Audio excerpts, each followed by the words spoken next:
The process begins with harvested soybeans, carefully selected as the base ingredient for tofu.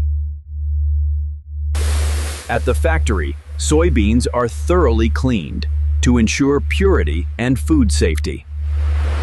The beans are soaked to soften them, preparing them for grinding.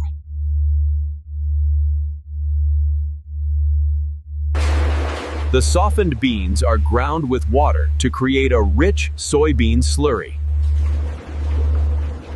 The slurry is cooked to improve flavor and remove unwanted compounds.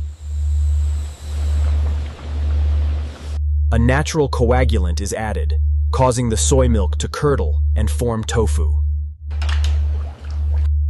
The curds are pressed into molds, shaping the tofu and setting its texture.